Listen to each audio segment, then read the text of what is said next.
போகிறோம். அநேக வருஷங்களாக ரோமருக்கு எழுதின நிருபத்தை படித்து வருகிறேன், அதை போதித்து வருகிறேன் வேதாம பள்ளியிலே. அருமையான புஸ்தகம், புதிய ஏற்பாட்டிலேயே மிகவும் முக்கியமான கருத்துக்களை அடங்கிய புஸ்தகம். கிறிஸ்தவ ஜீவியத்துக்கான அனைத்து காரியங்களும் அதில் கொடுக்கப்பட்டிருக்கிறது. இந்த ரோமருக்கு எழுதின நிருபத்தை நாம் படிக்கப் போகிறோம். கிரமமாக ஒவ்வொரு வசனமாக ஆராய்ந்து இதை நாம் படிக்கப் போகிறோம். இதை குறித்து முன்னுரையாக இன்றைக்கு சில வார்த்தைகளை நான் சொல்ல விரும்புகிறேன். ஒரு பெரிய எழுத்தாளர் சொல்லுகிறார், சரித்திரத்திலே ஏற்பட்டிருக்கிற எல்லா விதமான ஆவிக்குரிய எழுப்புதல்களும் ஆவிக்குரிய சீர்திருத்தங்களும் எல்லாமே ரோமருக்கு எழுதின நிருபத்தை வாசித்ததன் மூலமாக தான் ஏற்பட்டிருக்கிறது என்று சொல்லுகிறார். உதாரணத்துக்கு மார்ட்டின் லூத்தர் என்பவரை எடுத்துக்கொள்வோம். கிறிஸ்தவ சமுதாயத்திலே பெரிய சீர்திருத்தத்தை கொண்டு வந்தவர். ரிஃபர்மேஷன், புராட்டஸ்டன்ட் ரிஃபர்மேஷன் என்று சொல்லுகிறார்கள். பெரிய சீர்திருத்தத்தை கொண்டு வந்தவர். ஜனங்கள் அறிவில்லாததினால் அழிந்து போய் கொண்டிருந்தார்கள். பலவிதமான காரியங்களை செய்து அவர்கள் கத்தோலிக்க சபையிலே அப்படியே அதனுடைய உபதேசங்களிலே மூழ்கி கிடந்த போது, கத்தோலிக்க பாதிரியாராயிருந்த மார்ட்டின் லூத்தர் அவர்களுடைய வேதாம கல்லூரியிலே ரோமருக்கு எழுதின நிருபத்தை போதித்து வந்தார். போதித்து வரும்போது 1 அதிகாரம் 17 வசனம் அவரை அப்படியே கவ்வி பிடித்தது. விசுவாசத்தால் நீதிமான் பிழைப்பான் என்கிற வார்த்தைகளை அவர் வாசித்தார். ரட்சிப்புக்காக ஜனங்கள் மதத்தின் சம்பிரதாயங்களையும் சடங்காச்சாரங்களையும் பின்பற்றி வருகிற காலமாய் அது இருந்தது. ஜனங்கள் பாவத்துக்கு பிராயச்சித்தமாக பணத்தை கொண்டு வரவும் பலவிதமான பிராயச்சித்தத்துக்கு ஏற்ற காரியங்களை செய்யவும் இப்படி பலவிதமாக மதம் போதித்து வந்தது கத்தோலிக்க மதம். இதற்றின் நடுவே விசுவாசத்தால் நீதிமான் பிழைப்பான். அது மட்டுமல்லாமல் ரோமருக்கு எழுதின நிருபத்தை படிக்கும் போது அது மனுஷனுடைய சுபாவத்தை குறித்தும், பாவம் என்றால் என்ன என்பதை குறித்தும், தேவனுடைய சுபாவத்தை குறித்தும், ரட்சிப்பு எப்படி வருகிறது என்பதை குறித்தும் இதையெல்லாம் அவர் போதிக்கும் போது அவரே மாற்றப்பட்டார். நம்ப முடிகிறதா? பிரசங்கிக்கிற பிரசங்கியாரே மாற்றப்பட முடிகிறது. ஆகையால் தான் வேதத்தை பிரசங்கம் பண்ணுவது மிகவும் அவசியம். வேத வசனத்தை ஏன் பிரசங்கிக்க வேண்டும்? வேத வசனத்தை பிரசங்கிக்கும் போது நான் பேசுகிறதில்லை, தேவனே பேசுகிறார். தேவனுடைய வார்த்தையாயிருக்கிறபடினாலே தேவனே பேசுகிறார். இந்த தேவனுடைய வார்த்தையை அப்படியே எடுத்து அப்படியே போதிப்பதில் ஒரு பெரிய காரியம் என்னவென்றால், இதிலே நானே மாறக்கூடிய வாய்ப்பு இருக்கிறது. தேவன் என்னக்கே பேசுகிறார். ஏதோ பிரசங்கியார் பிரசங்கித்து மற்றவர்களை மாற்றுகிறது என்று அல்ல, பிரசங்கியாரே மாற்றப்படக்கூடிய ஒரு பெரிய வாய்ப்பு ஏற்படுகிறது. ஏனென்றால் கர்த்தரே பேசுகிறார். இது கர்த்தருடைய வார்த்தை. அதுதான் அங்கு நடந்தது. மார்ட்டின் லூத்தர் பிரசங்கியாராக இருந்து மாணவர்களுக்கு போதித்துக் கொண்டிருந்த போது மார்ட்டின் லூத்தரே மாற்றப்பட்டார். அவர் அந்த கத்தோலிக்க மத சம்பிரதாயங்களையும் சடங்காச்சாரங்களையும் உதறி தள்ளினார். அந்த காலத்திலே புராட்டஸ்டன்ட் ரிஃபர்மேஷன் சீர்திருத்தத்தை அவர் ஏற்படுத்தினார். அதன் விளைவாக தான் நாம் இன்றைக்கு இங்கே உட்கார்ந்து கொண்டிருக்கிறோம். நாம் இன்றைக்கு கிறிஸ்துவை விசுவாசித்து ரட்சிப்பை பெறுகிறது, இப்படிப்பட்ட போதனைகள் எல்லாம் இன்றைக்கு போதிக்கிறதுக்கு அவர் காரணமாயிருக்கிறார். பெரிய சீர்திருத்தத்தை கொண்டு வந்தார். அது மட்டுமல்லாமல் இன்னொரு வாலிபர் அநேக வருஷங்களாக ஊழியம் செய்து இங்கிலாந்து தேசத்திலிருந்து புறப்பட்டு அமெரிக்காவுக்கு சென்று மிஷனரியாக சென்று ஊழியம் செய்து அவருடைய ஊழியம் தோல்வியிலே முடிந்தது. மிகவும் விரக்தியோட இங்கிலாந்து தேசத்துக்கு திருப்பி வந்தார். 17ஆம் நூற்றாண்டிலே இங்கிலாந்து தேசத்துக்கு திருப்பி வந்து அவர் அங்கே விரக்தியோடு தன்னுடைய ரட்சிப்பையே குறித்து சந்தேகப்பட்டவராய், ஆண்டவர் இருக்கிறாரா, ரட்சிப்பு உண்டா, இதை பிரசங்கித்தால் ஜனங்கள் ஆண்டவரத்தில் வருவார்களா என்ற சந்தேகமே அவருக்கு ஏற்பட்டு விட்டது. ஏனென்றால் இவருடைய பிரசங்கத்தினால யாரும் ரட்சிக்கப்படல, இவரால் ஒண்ணுமே நடக்கல. தோல்வியோடு விரக்தியோடு வந்து அங்கே ஏதோ லண்டன் நகரத்திலே ஒரு கூட்டம் நடக்கிறது என்று யாரோ சொன்னார்களாம். அங்கே போய் விரக்தியோடு உட்கார்ந்தவர் ரோமருக்கு எழுதிய நிருபத்திலிருந்து ஒருவர் கிரமமாய் பிரசங்கித்துக் கொண்டு வந்ததை அவர் கேட்டார். அவர் கேட்டபோது அவருடைய உள்ளம் அதனால் மாற்றப்பட்டது. பாவம் என்றால் என்ன, ரட்சிப்பு என்றால் என்ன, நீதி என்றால் என்ன, பாவத்தை மேற்கொள்வது என்றால் என்ன, மனுஷன் எந்த நிலையிலே இருக்கிறான், தேவன் அவனுக்காக என்ன செய்திருக்கிறார், இவைகளை குறித்தெல்லாம் விவரமாக பிரசங்கிக்கப்படுவதை கேட்டவுடனே அவருக்குள்ளே ஒரு பெரிய மாற்றம் ஏற்பட்டு அதன் விளைவாக அவர் சென்று புதிய விதத்திலே ஊழியத்தை செய்ய ஆரம்பித்து உலகத்தை அசைத்தார். அவர் யார் என்றால் ஜான் வெஸ்லி என்கிற மாபெரும் சீர்திருத்தவாதி. ஜான் வெஸ்லி உலகத்தை அசைத்ததுக்கு காரணமாயிருந்தது ரோமருக்கு எழுதின நிருபம். இன்னொருவர் சிறைச்சாலையில் அடைக்கப்பட்டவராய் ரோமருக்கு எழுதின நிருபத்தை வாசித்தாராம். ரோமருக்கு எழுதின நிருபத்தை வாசிக்கும் போது அதிலே மனுஷனுடைய பாவ நிலைமை என்றால் என்ன, மனுஷன் எப்படிப்பட்ட உளையான சேற்றிலே இருக்கிறான், என்ன நிலையிலே இருக்கிறான் என்பது அவருக்கு இப்பேற்பட்ட ஒரு பெரிய கொடிய பாவிக்கு விளங்கினது. தன்னுடைய பாவங்களுக்கு காரணம் என்ன, தான் ஏன் இப்படி பாவத்துக்கு அடிமைப்பட்டிருக்கிறோம் என்பதை அவர் விளங்கிக் கொண்டார். இந்த பாவத்திலிருந்து மீட்பு எப்படி உண்டாகிறது என்பதை அவர் ரோமருக்கு எழுதின நிருபத்திலிருந்து காண்டார். எப்படி தேவன் உளையான சேற்றிலிருந்து நம்மை தூக்கி நம்மை நீதிகரித்து நம்மை நீதிமான்களாய் மாற்றுகிறார் என்பதை அவர் கண்டார். அவர் கண்டுவிட்டு அதன் அடிப்படையிலே ரோமருக்கு எழுதின நிருபத்தின் கருத்துக்களின் அடிப்படையிலே ஒரு பெரிய கதையை எழுதினார். பைபிளுக்கு அடித்தபடியாக அந்த புஸ்தகம் தான் அதிகமாக விற்கப்பட்ட புஸ்தகம். அதுதான் பில்கிரிம்ஸ் ப்ராக்ரஸ். அவருடைய பெயர் தான் ஜான் பன்யன். ஆக எல்லா விதமான சீர்திருத்தங்களும், சபையிலே நடந்த சீர்திருத்தங்கள், எழுப்புதல்கள் எல்லாமே ரோமருக்கு எழுதின நிருபத்தை சரியாக கற்றுக்கொண்டதன் அடிப்படையிலே, சரியாக புரிந்து கொண்டதன் அடிப்படையில் தான் நேர்ந்தது என்று அநேகர் சொல்லி வைத்திருக்கிறார்கள்.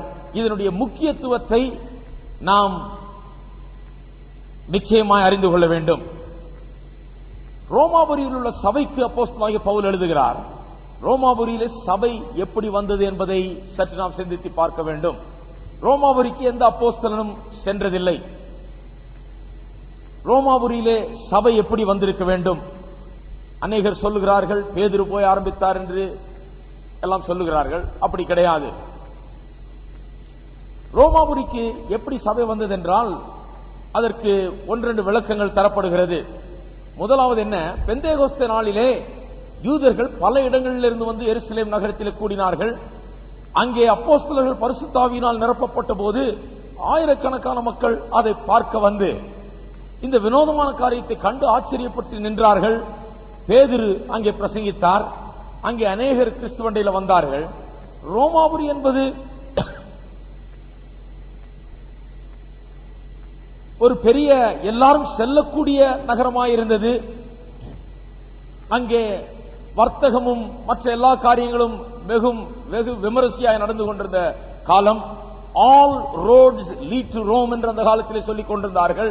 அப்படி என்றால் எங்க போனாலும் எப்படி போனாலும் ரோமாபுரிக்கு தான் வந்து சேர வேண்டும் என்று அர்த்தம். இப்படி எல்லாருமே அங்கே செல்லுகிறவர்களாயிருந்தார்கள் பல காரணங்களுக்காக. அப்படிப்பட்ட ரட்சிக்கப்பட்ட சிலர் ஒருவேளை பெந்தேகோஸ்தே நாளிலோ அல்லது அப்போஸ்தலனாகிய பவுல் உடைய ஊழியத்தின் மூலமாக ரட்சிக்கப்பட்டவர்கள். அக்கில்லா பிரிசில்லா என்கிற இருவரை குறித்து வாசிக்கிறோம்.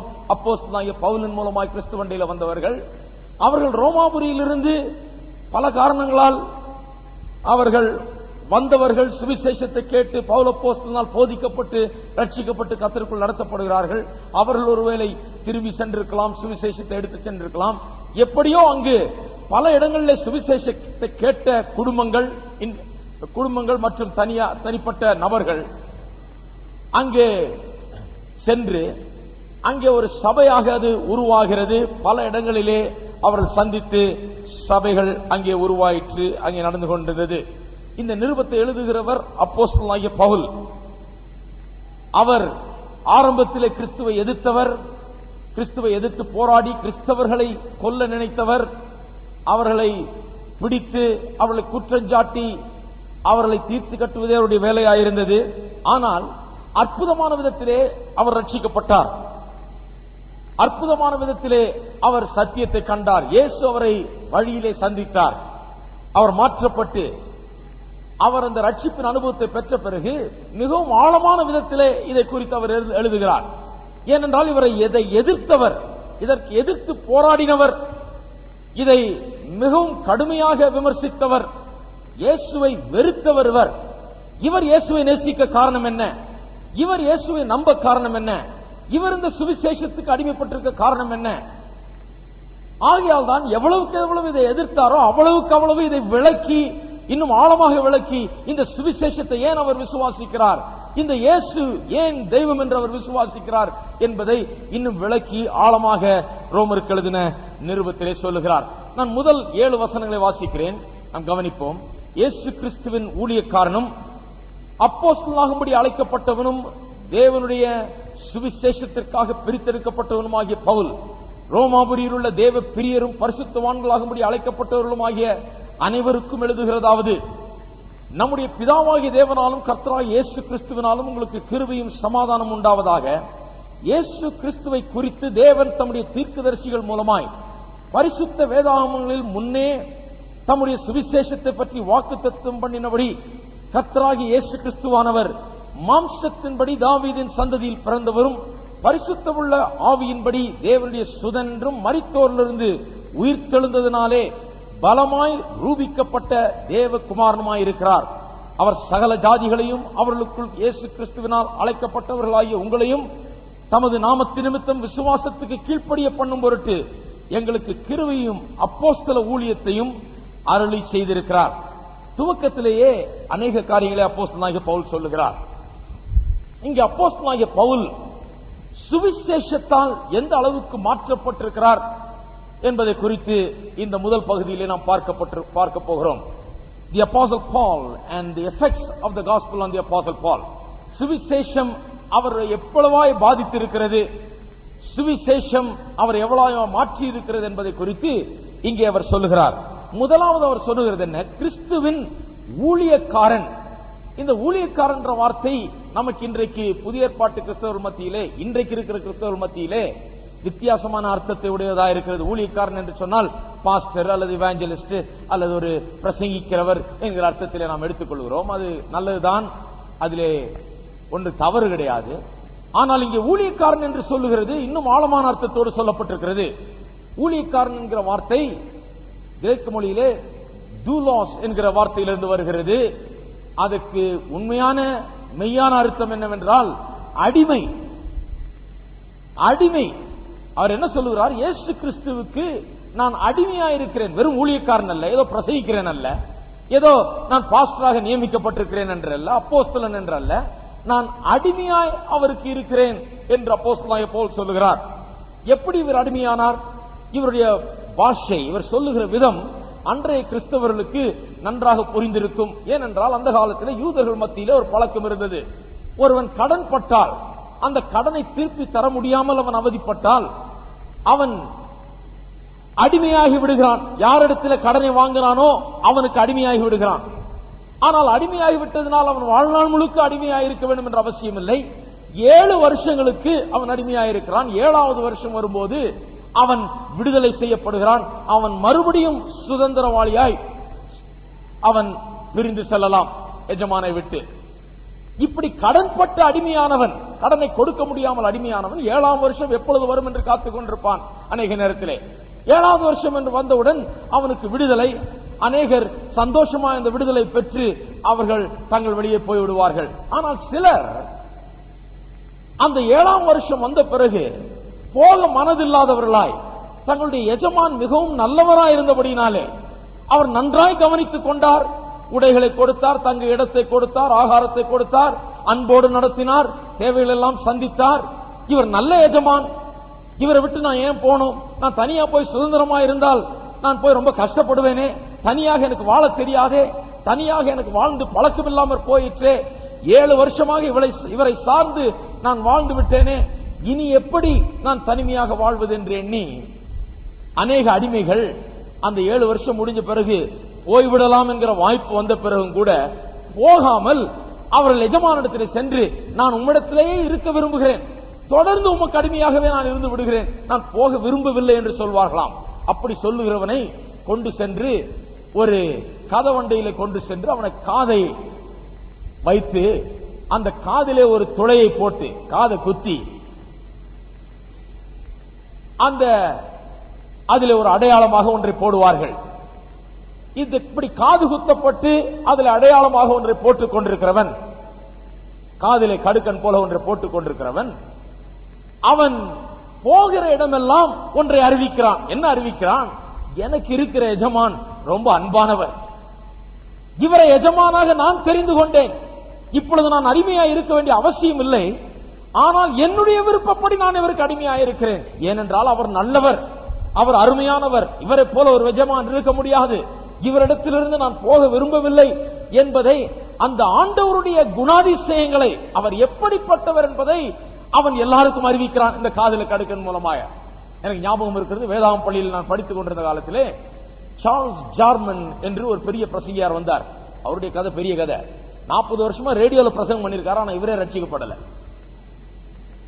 என்ன பிரசங்கம் பண்ணாருன்னு பாருங்க. அவர் பெரிய பிரசங்கியார், அவர் எதையாவது ஒன்னு எடுத்துட்டு பேசுவார். ஒன்னும் அவருக்கு பைபிள்லாம் தேவையில்லை, பாய திறந்தார்னா கடகடன் கொட்டும். அப்பேற்பட்ட ரொம்ப தாளந்து நிறைந்த பிரசங்கியார். 40 வருஷங்களுக்கு பிறகு அவர் ரட்சிக்கப்பட்டு விட்டார். அவர் எங்களுடைய வேதாம கல்லூரியில் வந்து பிரசங்கம் பண்ணார். 7 PhD டிகிரி வாங்கியிருக்கார் படிச்சு, 7 சப்ஜெக்ட்ல, பிலாசபி, சைக்காலஜி, அது இது என்னன்னு தெரியும். பெரிய படிப்பாளி. இவர் வந்து பிரசங்கித்தார். அந்த பிரசங்கித்த போது ஒரு பெரிய பாடகர், ஒரு நீக்ரோ பாடகர் ஒருவனை கொண்டு வந்தார். அருமையாக பாடக்கூடிய ஒரு ஆள். அவர் பாடும்போது எனக்கு ஒரு விசித்திரமான ஒன்றை நான் கண்டேன். அவர் காதுல ஒரு கம்மல் மாதிரி போட்டிருந்தார். நம்மள துரத்தியே விட்டுருவோம். அவரை காதுல கம்மல் போட்டு பாட வந்திருக்கேன். காதுல கம்மல் போட்டு பாடிட்டு இருக்கிறார். நான் அப்பொழுது புதுசா இந்தியாவில இருந்து போனவன், நான் பார்த்து யோசிச்சேன், என்ன அவர் காதுல கம்மல் போட்டுக் கொண்டிருக்கிறார் என்று யோசித்துக் கொண்டே இருக்கிற. கொஞ்ச நேரத்தில் அவர் பாடிக்கிட்டே இருந்தவர் அடுத்த பாட்டு பாடுறதுக்குள்ள விளக்கம் கொடுக்கிறார், ஏன் காதுல கம்மல் போட்டிருக்கிறேன்னு சொல்லி. அவர் சொல்லுகிறார், நான் பாவத்திற்கும், மது பழக்கத்திற்கும், போதை மருந்துகளுக்கும், பலவிதமான தீய பழக்க வழக்கங்களுக்கும் அடிமையாயிருந்தேன். அதன் பிடியில சிக்கிக் கொண்டிருந்தேன், அவதிப்பட்டுக் கொண்டிருந்தேன். என்னுடைய வாழ்க்கை மோசமானதா இருந்தது என்று சாட்சி கொடுக்க ஆரம்பித்தார். இப்படி பாவத்திற்கும் பலவிதமான பழக்க வழக்கங்களுக்கும் அடிமையாயிருந்த நான் இயேசு கிறிஸ்துவினுடைய அன்பை அறிந்து அவரால் விடுவிக்கப்பட்டு ரட்சிக்கப்பட்டு அவரால் புது ஜீவனை பெற்று அவருக்கு இன்றைக்கு நான் அடிமையாகிவிட்டேன் என்று சொல்லி இதை விளக்கினார். அந்த காலத்திலே அடிமைகளுக்கு இப்படி காது குத்தப்பட்டது, இப்படி அங்கே அடையாளமாக ஒன்று மாட்டப்பட்டது என்று அதை விளக்கி சொல்ல ஆரம்பித்தார். நான் இன்றைக்கு ஏன் போட்டுக் கொண்டிருக்கிறேன் என்று சொன்னால், இயேசு கிறிஸ்துவுக்கு நான் அடிமை, பாவத்துக்கு நான் அடிமை அல்ல. இந்த இயேசுவை நான் தெரிந்து கொண்டிருக்கிறேன். இவரை போல ஒரு எஜமான் இல்லை, இவரை போல அன்பானவர் இல்லை, இவரை போல தேவைகளை சந்திக்கிறவர் ஒருவர் இல்லை, இவரை போல அருமையானவர் ஒருவர் இல்லை என்பதை இந்த உலகத்துக்கு அறிவிக்கும்படியாக ஜனங்கள் என்னை பார்த்து கேட்க வேண்டும், ஏன் இந்த காதுல கடுக்கன், ஏன் இதை போட்டுக் கொண்டிருக்கிறீர் என்று கேட்க வேண்டும். அவர்கள் கேட்கும் போதெல்லாம் என்னுடைய ஆண்டவரும் என்னுடைய ரட்சகரும் என்னுடைய எஜமானுமாயிருக்கிற இயேசுவை குறித்து அவர்களுக்கு நான் சொல்ல வேண்டும். ஆகையால் தான் இதை போட்டுக் கொண்டிருக்கிறேன்.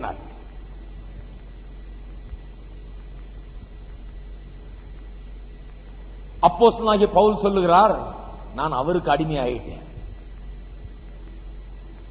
அவருக்கு அடிமையாகிவிட்டேன். அவருடைய அன்பை ருசி பார்த்த பிறகு, அவருடைய இரக்கத்தையும் அவருடைய கிருபையும் அவருடைய அன்பையும் ருசி பார்த்த பிறகு நானே வந்து என்னை அவருக்கு அடிமையாக்கி கொண்டேன். எப்பேற்பட்ட ஒரு மாற்றம் அப்போஸ்தலனாகிய பவுலுக்குள் பாருங்க. தீவிரமா எதிர்த்தவர், இயேசுவுடைய பெயரை உச்சரித்தாலே புடி அவனை, கொல்ல அவனை, கல்லறி அவனை அப்படின்னு சொல்லுகிறவர், தேவான் கல்லறியப்பட்ட போது எல்லாருடைய துணிகளையும் வாங்கி வைத்துக் கொண்டு வேடிக்கை பார்த்துக் கொண்டிருந்தவர், அவர்களுக்கு ஆதரவாய் நின்று கொண்டிருந்தவர். ஆனால் இயேசு கிறிஸ்துவை சந்தித்து அவருடைய அன்பை உணர்ந்த பிறகு அவ்வளவாய் மாற்றப்பட்டார். அவருக்கு அடிமையாகவே அவர் ஆகிறார். அடிமை என்கிறதற்கு இன்னும் ஆழமான அர்த்தம் உண்டு.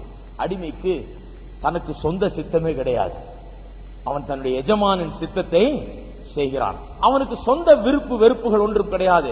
தன்னுடைய எஜமானுக்கு எது விருப்பமோ, அவருக்கு என்ன தேவையோ அதை செய்வதே தான் அவனுடைய வாழ்க்கை. அவனுடைய வாழ்க்கையே அவருடைய சித்தத்தை நிறைவேற்றுவதுதான். அவர் வானா வரணும், போனா போகணும், எந்திரினா எந்திரணும், உட்கார்னா உட்காரணும், அது அடிமை. பவுல் சொல்லுகிறார், என்னுடைய வாழ்க்கை மாற்றப்பட்டு விட்டது. ஒரு காலத்தை கிறிஸ்துவை எதிர்த்தவன், கிறிஸ்துவுக்கு விரோதமாய் கிரியை செய்தவன், இப்பொழுது என்னுடைய வாழ்க்கை மாற்றப்பட்டு விட்டது. அவருடைய அன்பு நிமித்தமாக அவருக்கு அடிமையாக என்னை நான் ஒப்பு கொடுத்து விட்டேன்.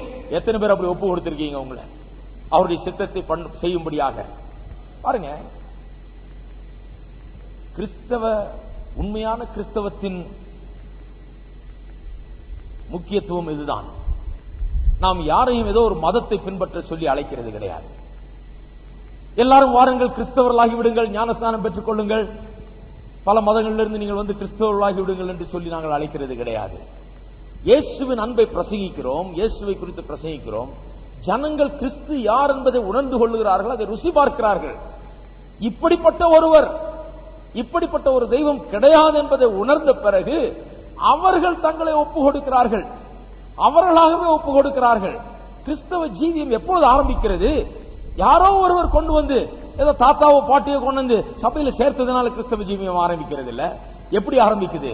ஒருவன் கிறிஸ்துவின் அன்பை உணர்ந்து ருசி பார்த்து, அந்த ருசி பார்த்ததுனால அவனுடைய ஜீவியம் மாற்றப்படுது. அவன் என்ன சொல்லுகிறான்? இனிமே எனக்காக நான் வாழப் போகிறது இல்லை, அவருக்காகவே நான் வாழப் போகிறேன், எனக்காக ஒரு வாழ்க்கை கிடையாது, அவர் எனக்கு கொடுக்கிறது தான் என்னுடைய வாழ்க்கை அப்படின்னு சொல்லி அந்த அளவுக்கு தன்னை ஒப்படைக்கிறான்.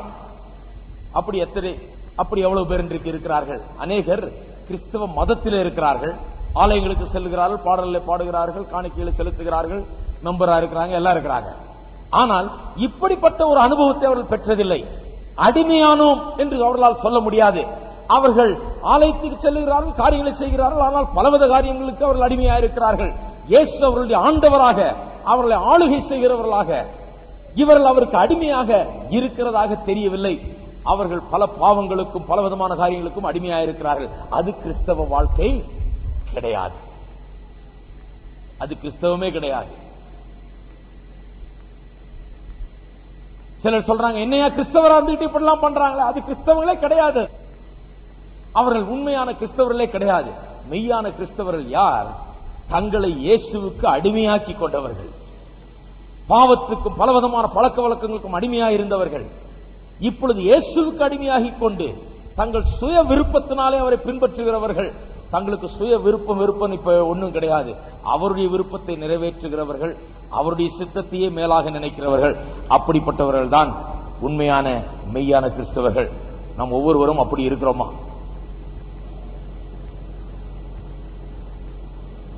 அப்படிப்பட்ட ஒரு உறவை தான் ஆண்டவர் விரும்புகிறார். ஆண்டவர் ஒன்னும் உங்களை கழுத்தை பிடிச்சு கொண்டு வந்து சபையில வந்து உட்கார வச்சு இப்படிதான் என்று சொல்லவில்லை. ஆண்டவர் ஒரு சுதந்திரத்தோடு நாம் அவரை பின்பற்ற வேண்டும் என்பது, இதுதான் உண்மையான சுதந்திரம். பாருங்க, ஆதாமையும் ஏவாளையும் ஆண்டவர் சிருஷ்டித்த போது உண்மையான சுதந்திரத்தை கொடுத்திருந்தார். எதை வேணா சாப்பிடுனார், சொன்னாரா இல்லையா? இவ்வளவு இருக்குது, மரங்கள் இருக்குது, இவ்வளவு பழங்கள் இருக்குது, நீ எதை வேண்டும் என்றாலும் சாப்பிடு, சுதந்திரம், ஃபுல் ஃப்ரீடம். அதான் ஃப்ரீடம். எல்லாத்தையும் சாப்பிடுனார். ஆனா இந்த ஒன்னை மட்டும் சாப்பிடாத. அந்த ஒன்னை மட்டும் ஏன் சாப்பிடாதுன்னு சொன்னார்? அந்த ஒன்னை இவர் சொல்றபடி சாப்பிடாம இருக்கும் போது இவன் இவரை சார்ந்து இருக்கிறான் என்பதை அது காண்பிக்கிறது. அவன் என்ன நினைச்சா, இந்த ஒன்னு சாப்பிடாம இருன்னு சொன்னதுனால எனக்கு முழு சுதந்திரம் இல்லை, இது ஏன் இதை சாப்பிடக்கூடாதுன்னாரு. எனக்கு முழு சுதந்திரம் அவர் தர்றதில்லை. பிசாசு சொல்றான், ஐயா உனக்கு முழு சுதந்திரம் கிடைக்கல, நீ ஃப்ரீயா இருக்கணும். இதெல்லாம் என்ன, இவர் இதை சாப்பிட வேணாம்னு சொல்றாரு, எல்லாத்தையும் சாப்பிடுன்றாரு, அப்புறம் இதை மட்டும் சாப்பிட வேணாம்னு சொன்னா அப்ப அந்த ஃப்ரீடம் ஃபுல் ஃப்ரீடம் இல்ல அப்படின்னு சொல்றான். இவன் இந்த முழு சுதந்திரத்துக்காக அலைஞ்சு, சுதந்திரம் என்று நினைத்து அலைந்து அதை போய் சாப்பிட்டபடினாலதான் இருக்கிற சுதந்திரமும் போய் பிசாசுக்கும் பாவத்துக்கும் அடிமையானான்.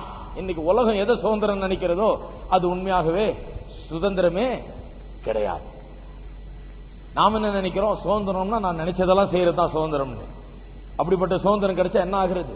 ஆகையால் தான் பிரிட்டிஷ்காரங்க சுதந்திரத்தை கொடுக்கறதுக்கு பயந்தாங்க முதல்ல. ஏன்னா நம்ம இஷ்டப்பட்டபடி வாழ்வோம், என்ன வேணா செய்வோம். இன்னைக்கு பாருங்க, போலீஸ் எல்லாம் வீட்டுக்கு போக சொல்லிட்டு சுதந்திரமா ரோட்ல நடமாட போறோம், எங்களுக்கு எந்த யாரும் ஃபைன் போடக்கூடாது, எங்களுக்கு யாரும் காக்கி சட்டையை பார்க்க கூடாது, யாரும் கையை நீட்டிட்டு நில்லு போன்னு சொல்லிட்டு இருக்க கூடாது, ரெட் லைட் எல்லாம் வேணாம், ஒண்ணு வேணாம் அப்படின்னு சொன்னா இன்னைக்கு ஒரு தெருவுக்கும் 10 பேர் செத்து கிடப்பாங்க. அதுவா சுதந்திரம்? அது சுதந்திரம் கிடையாது. அமெரிக்கா போன்ற நாடுகளிலே இன்றைக்கு திருமணமாகிறதே ஒரு பெரிய சுதந்திரத்தை பறிக்கிற ஒரு காரியம் என்று நினைக்கிறார்கள். அவர் என்ன நினைக்கிறாங்க? ஐயோ திருமணம் ஆயிட்டா என் சுதந்திரம் போயிடும், இப்படியே சொல்லுவாங்க. I lose my freedom. என் சுதந்திரம் எல்லாம் என்ன சுதந்திரம்? இவர் கண்டபடி சுத்திக்கிட்டு இருக்கிறது, கண்டவர்களோட பழகுறது, இந்த சுதந்திரம் போயிடுமே. கல்யாணம் எல்லாம் பண்ணா எனக்கு சுதந்திரமா இருக்க முடியாது. அவர்களுடைய ஐடியா பாருங்க, சுதந்திரம்னா என்ன ஐடியான்னு. ஆனா உண்மையான சுதந்திரம் என்ன? ஒருவரை தெரிந்து கொண்டு இவரை நான் மனைவியாக ஏற்றுக்கொள்ளப் போகிறேன் அல்லது கணவராக ஏற்றுக்கொள்ளப் போகிறேன் என்று சுதந்திரமாக ஒருவரை தெரிந்து கொண்டு அவரையே பற்றி கொண்டு அவருக்காக வாழ்ந்து அவரோடைய வாழ்ந்து ஒருவருக்காக ஒருவர் வாழ்ந்து ஒருவர் நேசித்து இருக்கிறது தான் சுதந்திரம். அதன் மூலமாக தான் சந்தோஷத்தையும் சமாதானத்தையும் அனுபவிக்க முடியும். அப்படிதான் கர்த்தர் வச்சிருக்கிறார். ஆனா மனுஷன் நினைக்கிற சுதந்திரம் வேறு விதமாக இருக்கிறது. பவுல் அப்போஸ்தலன் சொல்லுகிறார், இயேசு கிறிஸ்துவின் ஊழியக்காரனும் அதாவது அடிமையும் அப்போஸ்தலனாகும்படி அழைக்கப்பட்டவனும். அழைக்கப்பட்டவன் என்கிற வார்த்தையை கொஞ்சம் பார்ப்போம். அழைக்கப்பட்டவன் இன்னொரு இடத்தில் அப்போஸ்தலனாகிய பவுல் சொல்லுகிறார், தாயின் கற்பத்திலேயே உருவாகும் முன்னதாகவே தேவன் அவரை கண்டு அவரை அழைத்திருக்கிறார் என்று. இன்றைக்கு எல்லாருமே நாம் எல்லாரையுமே ஆண்டவர் தாயின் கற்பத்திலே நாம் இருக்கும்போதே அவர் கண்டிருக்கிறார். அந்த கற்பத்திலே உருவாகும் முன்னமே நான் உன்னை அறிந்திருக்கிறேன் என்று வசனங்கள் சொல்லுகிறது இல்லையா? நாம் தாயின் கற்பத்திலே உருவாகும் முன்னாவே கர்த்தர் நம்மை அறிந்திருக்கிறார், நம்மை அழைத்திருக்கிறார். ஏதோ ஒரு காரியத்துக்காக நம்ம அழைத்திருக்கிறார். இந்த அழைப்பு என்பது ஏதோ ஊழியக்காரர்களுக்கு மட்டும் என்று நினைத்துக் கொள்ளாதீர்கள்.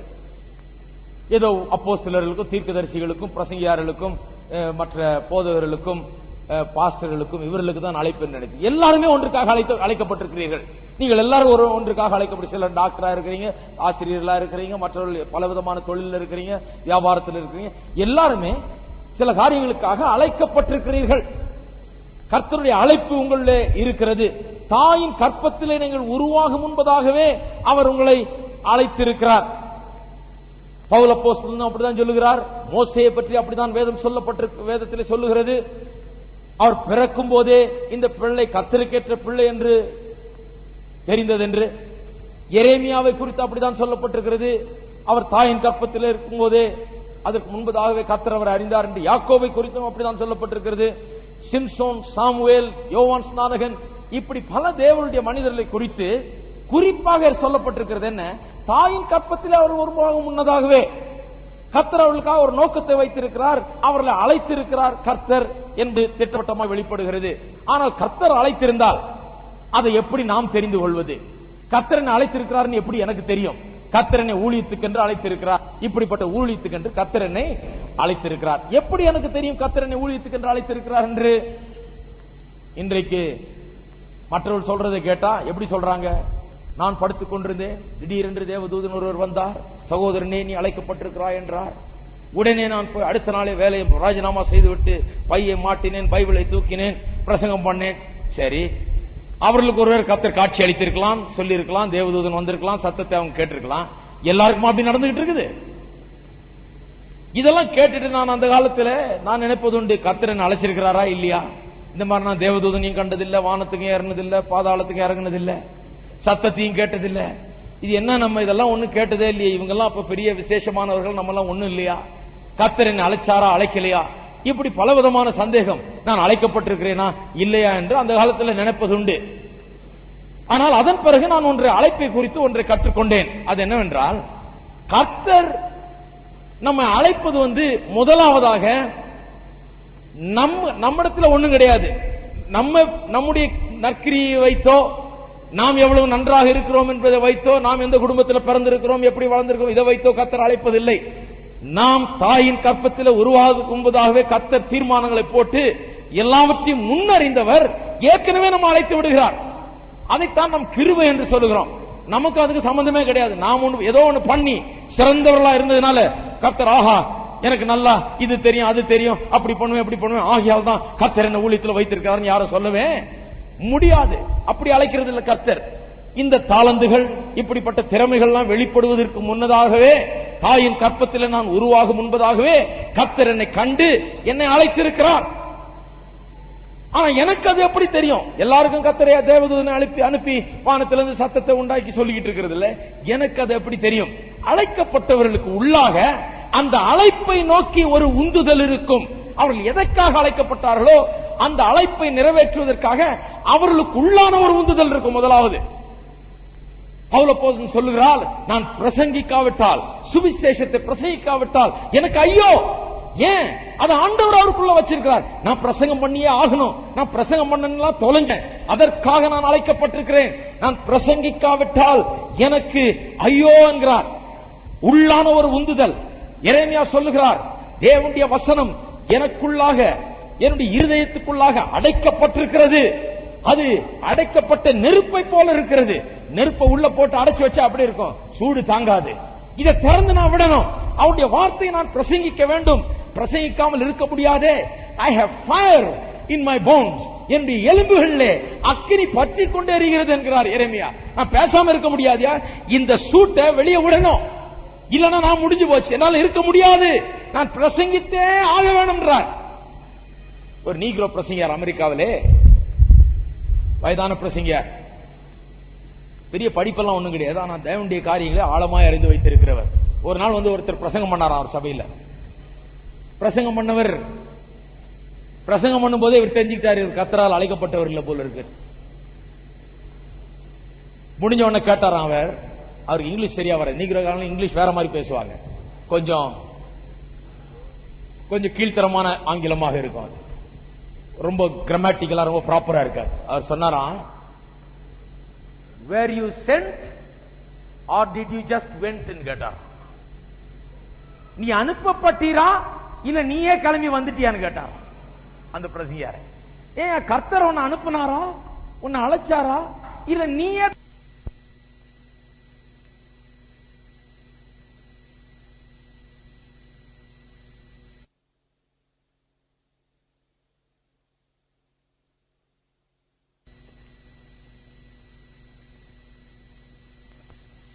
என்ன விஷயம் கேட்டார். உண்மையாகவே கர்த்தரால் அழைக்கப்பட்டவர்கள் ஊழியத்தை குறித்து பேசிட்டு இருக்கிறேன், எல்லாத்திலுமே அதுதான். நீங்கள் அதில் அழைக்கப்பட்டிருந்தால் உள்ளே ஒரு தீராத தாகம், ஒரு தனியாத அதை குறித்த ஒரு ஆசை, அதை செய்ய வேண்டுமே ஒரு என்கிற ஒரு உந்துதல் உள்ளாக இருந்து கொண்டே இருக்கும். அதை யாரும் அவிக்க முடியாது. உள்ள நெருப்ப கட்டிட்டு இருக்கிற மாதிரி இருக்கும், அதை எடுத்து வெளியே விட்டாதான் முடியும், பிரசங்கித்தே ஆக வேண்டும். அப்படிப்பட்ட ஒரு தாகம் போக போக நாளடைவிலே அது உண்டாகும். என கர்த்தர் உங்களை ஏற்கனவே தாயின் கற்பத்திலே காணுவதற்கு முன்பதாகவே உங்களுக்கு தெரிந்து கொண்டிருக்கிறார். அவர் தான் அதை போட்டு வச்சிருக்கிறார் உள்ள. எரேமியா பார்த்தாலும் அப்படிதான் சொல்றாரு, இன்னும் அநேகர் அப்படித்தான் வாழ்ந்த, மோசே கூட அப்படிதான். அவர் கர்த்தர் அழைத்திருந்ததுனாலதான் அவர் எல்லாத்தையும் வேடிக்கை பார்த்துட்டு சும்மா இருக்க முடியல, போய் விடுதலை ஆக்குறதுக்கு ஓடுறாரு, ஒருத்தன் அடிச்ச கொன்னே போட்டுறாரு. அவருக்குள்ள அந்த விடுதலையினுடைய அந்த வித்து உள்ள இருக்கிறது. கர்த்தர் எதற்காக அவரை அழைத்தாரோ அதை செய்யும்படியாக ஒரு உந்துதல் ஏதோ ஒன்று அவரை தள்ளி கொண்டிருக்கிறது. முதலாவது அது இருக்குது.